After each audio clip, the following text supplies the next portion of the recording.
Thank you for staying with us. And one of the greatest things about being a teacher is an opportunity to shape countless lives over many generations. And today we have with us Buck Bankston, who is the current band director at Riverwood Middle School. And Mr. Bankston has been with Humble ISD, this is incredibly impressive guy, for 40 years. He started with Humble Middle School in 1975, and he's seen the growth in Humble ISD, which we talked about in an earlier segment, from 1 middle school to 8. Welcome, Mr. Bankston.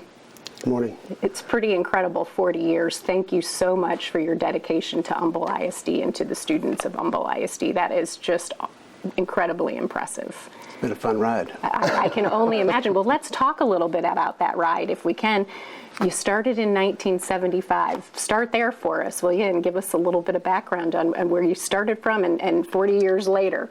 Well, I came out of Stephen F. Austin University straight to Humble ISD. I had applied in several places around the Humble area. Fact is, I got 2 job offers the same day.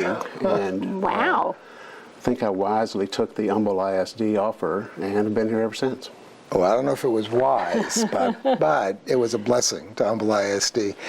And your whole career in Humble ISD has been at the middle school level. Right. God bless you. Middle school kids are kind of unique. Tell us how do you do that for 40 years?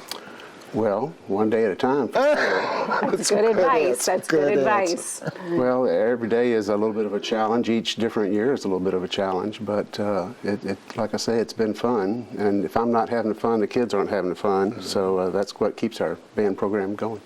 So I have to go back to middle schools. You've been at 4, is that what I understand? Right, Humble, Kingwood, Creekwood, and Riverwood. Okay, were you ever there for the opening, like the first year of those schools? Oh yeah, I was at Humble for 2 years when it was the only middle school. And they opened Kingwood, and I got to open that program. I was there for 4 years. Then came Creekwood, and I moved over there with then Principal Alan Dusek.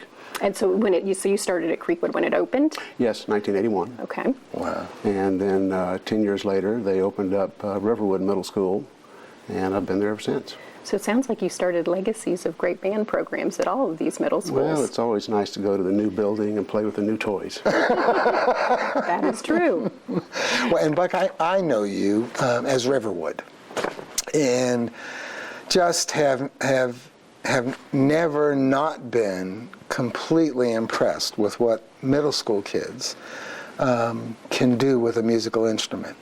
And in many instances, they're kids who have not had any prior experience or any prior training, and yet, gosh, the job you do in getting them by 8th grade to sound truly like some college bands is just phenomenal. Well, that's half the fun. You get kids that know really nothing about a band instrument. You get to see them march ahead year by year, and I kind of hate to lose them by the time they get to 8th grade. I've just got them where I want them. But you certainly feed a tremendous program at Kingwood High School and are the reason for that. I'm curious though, Buck. I mean, I'm a real music fan, but there's a bigger payoff for children who are involved not only in music but in the arts in general. What's been your observation of middle school kids as they're in the music program, but realize other benefits for being in the music program? Well, that's a difficult question to answer, really. We see kids come in, like I say, knowing nothing, and they step out knowing enough to move them along into high school. And typically those music students typically do very well in all of their other subject areas.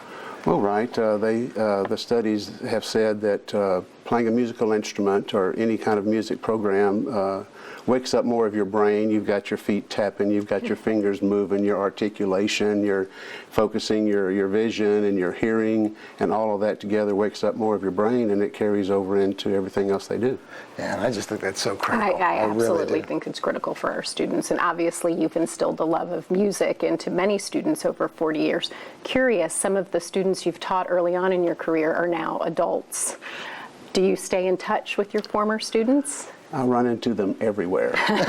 You can't escape, right? It's kind of a contest. We go into a restaurant or somewhere with me and the wife, and it's who's going to run into one of their ex-students first. So your wife is a teacher also, or music teacher, Okay. handbell director, and piano instructor. So Amazing. Music runs in the family. right. And you touch so many lives in such an important and positive way.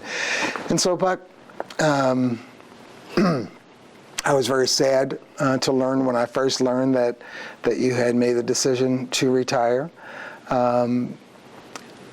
As one who has not made that decision yet, what's ahead for Buck? Well, right now I'm looking at a possible 2 more years of teaching, just to keep it going. I looked at the retirement idea. It's always kind of out there waiting for me, but beyond this, I plan to hang around Riverwood and help out Jennifer Leon, who's doing a good job at the school, teach a few lessons, substitute, and when I'm not doing all that, I'll jump on my motorcycle and have some fun. Good for you. It sounds like you've earned it, and I'm sure Riverwood is thrilled to hear that you're still on staff. And I can't thank you enough on behalf of Humble ISD and the students of Humble ISD for your hard work, your dedication, and really instilling the love of music, which ultimately you hit on leads to a love of learning in our schools. So kudos to you, and I hope you get lots of fun motorcycle rides in the future. Thank you. Thank you for joining us. And for our audience, please stay with us. Guy and I will be right back.